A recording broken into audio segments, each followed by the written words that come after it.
What's happening, food fans? Pitmaster Shane D here. What if I told you there's about 12 things you can do to almost ensure you get a good turnout on the mighty brisket?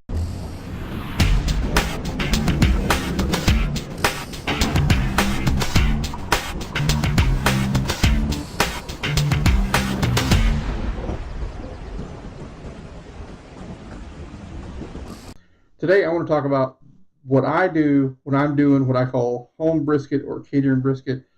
This is brisket that, I'm not taking to competition. We're not, I don't want to be overly fussy. I don't want to put a lot of additional money into this with injections and all that madness. So, what I thought is, we would just cover all 12 steps. It's allowing me to test out a new camera platform today to kind of get used to it as well. So, we'll kind of learn along the way. But let's start with the first step. Got to get the brisket trimmed. Now, I know there's a lot of people who will be like, oh, you never trim a brisket. You need all that fat. You got to have it. Otherwise, your brisket's going to dry out. Well, that's one way to do it. And I'm sure somebody's granddad out there taught him to do it that way, and that's great. But I'm trying to teach you the most repeatable way to get consistently good briskets. Okay? Now, in my mind, in the research I've done, all this hard fat, listen, I never want to serve this to a customer. You know what I mean? We're not going to eat that. It just adds mass. And what does mass do? It adds to cook time. This is never going to render out. Just never will. Now, some of this thinner fat, nicer fat, sure, that'll render. And I leave a lot of that. But this hard fat, it's got to go. No one wants a face full of that. And it's blocking you from getting all your good rub and seasoning down into the brisket. Okay? So that's why I trim. Okay, so I know this is an oddball camera angle, but I wanted you down here pretty even to see most of what I'm doing. It's also going to be very hard for me because I'm trimming on the camera side where I can't always see. So this won't be as pretty as I would normally do because, well, I'm kind of, fighting the angles, so to speak. But what I am going to do is turn this where we both can talk and see this one side of the brisket, okay? You see all that hard fat right there? Take a great knife. I really like a fillet knife or a boning knife. This one happens to be a Dull Strong Omega series fillet knife that I'm really fond of. It's one of my favorite brisket trimming knives. Need a sharp one. Just come in, take a cut. And as soon as I see meat, right, I stop. You can see I didn't take that much meat off. And keep your, what I call the garbage bowl handy, because you're going to be putting a lot of stuff in there, unfortunately.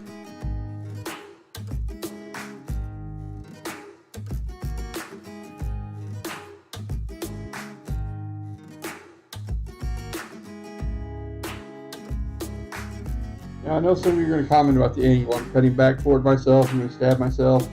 Again, we're doing this so you can see more what's going on with the brisket, and it's not really necessarily the best angle for me.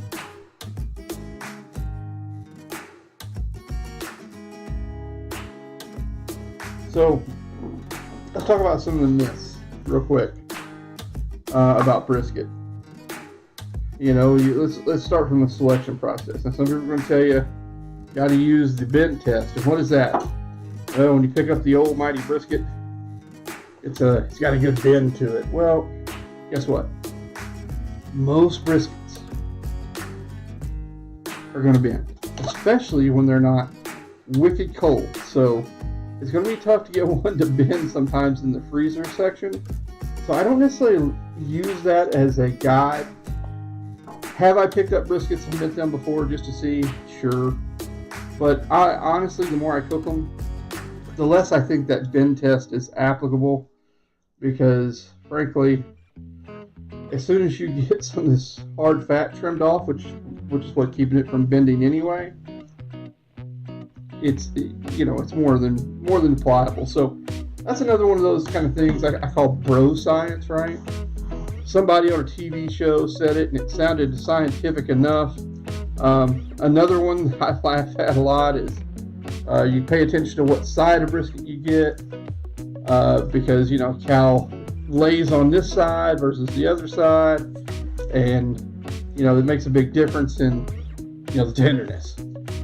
I've not found that to be true either. So I have equal amount of success, no matter how the brisket lays.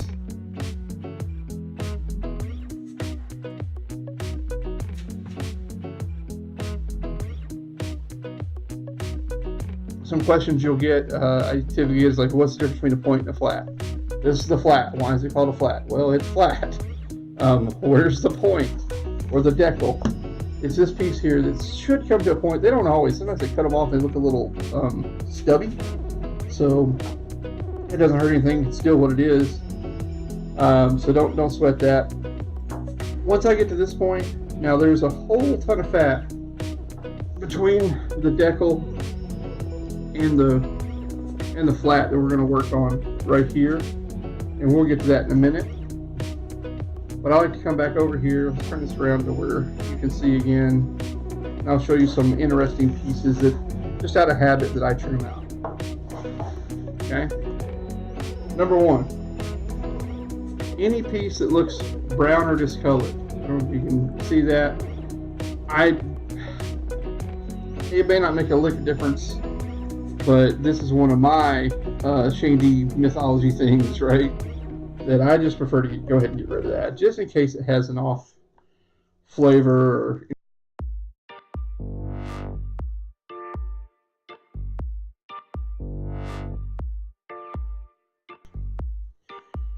So what are some things I look for in a good brisket? In a word, uniformity. I want a pretty uniform size, left to right, right to left, front to back, okay? I want the thickest flat I can get without having a giant point. So I look for a pretty even ratio between the flat and the point, because I know once I get all this hard fat out of the point, it's going to be equal to the flat, okay? So let's get in here and listen. This fat right here, I mean, I can't squeeze it. This is not going to render out. This is, I call it waxy fat.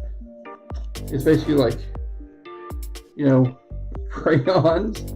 So I just come in, kind of level it out, and once I can see where it's at, this is again for a beautiful fillet knife, you can kind of come around the meat and almost feel how it comes to a point underneath there, and you're going to make kind of a pyramid cut underneath that. Kind of comes steeped in with both sides. It's a lot harder on this side, obviously, due to the camera. But get on in there and just slowly start working this back out. You'll notice there is this line of fat that if you follow it, it's really more of a vein of fat, if you will. If you follow it, it goes all the way up through here and then back around here.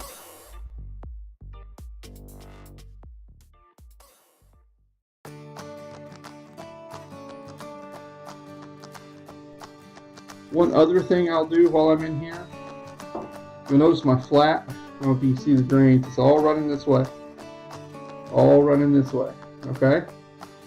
What I do is I lightly score a line going 90 degrees from that. So once it's done cooking, I flip that thing over, I flip my flat over, I know exactly where I need to be following to make those perfect cuts against the grain, which will again allow the most tenderness. I really think brisket is won and lost a lot of times in the knife work. And what do I mean by that? It's in this stage when we're trimming, and it's in the end stage when we're slicing. I see so many beautiful briskets. I'm gonna flip it around so you kind of see me work into this side in just a minute. I see so many briskets on the internet. People are just, look at that smoke ring, and, this looks awesome, etc., etc. And I look a little closer at the picture. What do I see? They cut it the wrong way. They've cut it with the grain and really hurt their chances of having a really nice, tender chew on that brisket. Let's see what kind of works.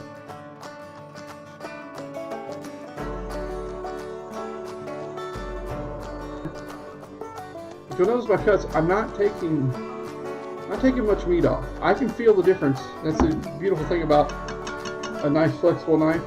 I actually can feel the difference in this knife. It's kind of like a fishing pole when I'm cutting the waxy fat versus as soon as it hits the grain of meat, I can feel it.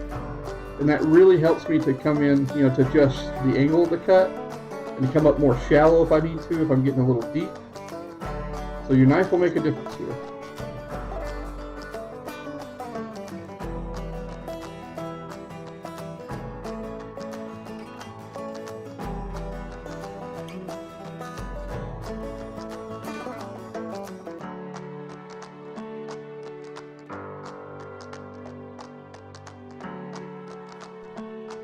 And don't be afraid to do just what I did there. Stick your hand up underneath. Give yourself an arch. Okay? Trim it back.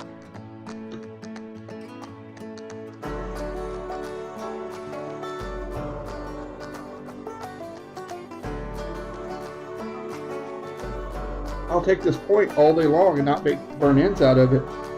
Notice my point is running, its grain's actually running darn near across it. I'll come in here and slice this and make slices out of my point all day long. Alright, pushing that back down, trying to feel, is that going to flatten me out? And I can kind of feel, I don't know if you can see it, I still got a mound of some fat in there. So, I'll work this down just a little more.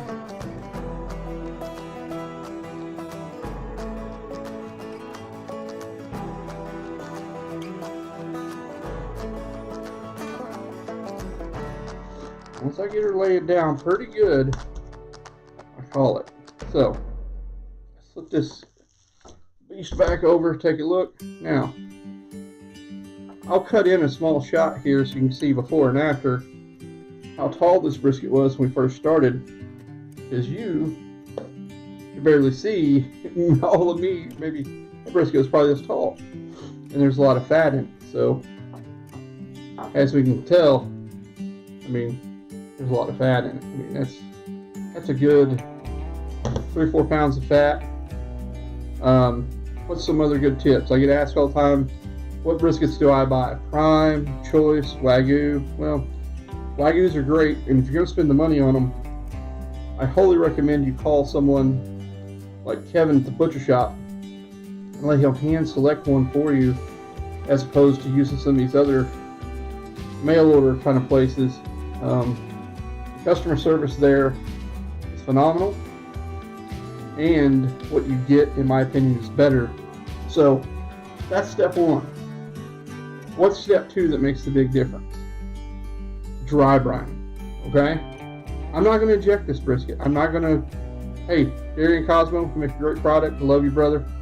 But I'm not going to inject my home brisket with Cosmos. I'm just not going to do it. Now, if we get out on the competition trail, I'm going to spend the money on some Cosmos, right? I'm going to spend some money on some products from Heath Riles and ones like that, because money's on the line. Now, it's only for tenderness. It's not for flavor, really. But at home, I want all the fat out of the way. And I want as much flavor as I can get in this thing. And I just want a good eating brisket. So, dry brining, in my opinion, is one of the ways to do that. So, what's a dry brine? Well, take nothing but our good friend salt and just lightly put some on. That's it. You can go ahead and put your rub on and stuff, but if your rub doesn't have a big salt content in it, you probably do want to add some salt to it. Great example of this, I intentionally made Gorilla's beef rub not very salty for just this reason, because I want you to be able to control the level of salt in your food. But I will say mixing some AP rub with that beef rub has plenty of salt in it to get you where you need to go dry brine wise. But I like just a good coat of salt. About like that right there. Don't forget to fold this guy over. Get up in the crevices. Okay? before I do the other side, I was digging through my cabinets, looking for the salt, found a little bag, little stash. You guys aren't familiar with this product, it's pretty phenomenal. Not very expensive, does well on brisket. We're going to add this to the mix for this one in particular, because I just have just about enough for one. And it's from my buddy Phil Wingo at Pork Mafia, and it's called Texas Gold. It's got a great smell, great flavor. Adds just that right amount of pop to it. So we're going to dust it down, a little bit of this. Don't have to do this step.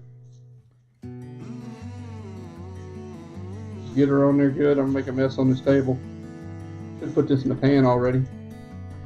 That'll save you some mess. Always do your seasoning in the pan, especially if you're going to hold this. And let's talk about how long you want this dry brine on there. At least 6 hours, okay? I do overnight. This brisket is not getting put on so tomorrow, probably about, I don't know, 10 a.m. And here it is, what is it, 6 p.m. the day before. And I'm trimming her up. And I'm going to get her ready for prime time tomorrow. So we got this side looking pretty nice. Let's roll this gal over.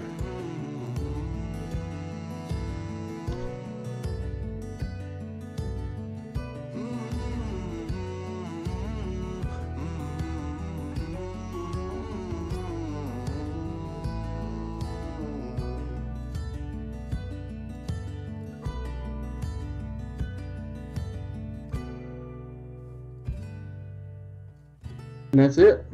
Now, remember, we're going to put this in a pan. It's going to rest for at least 6 hours, but this one happens to be overnight. And then come tomorrow, when we fire up the pit, you'll get to see all that.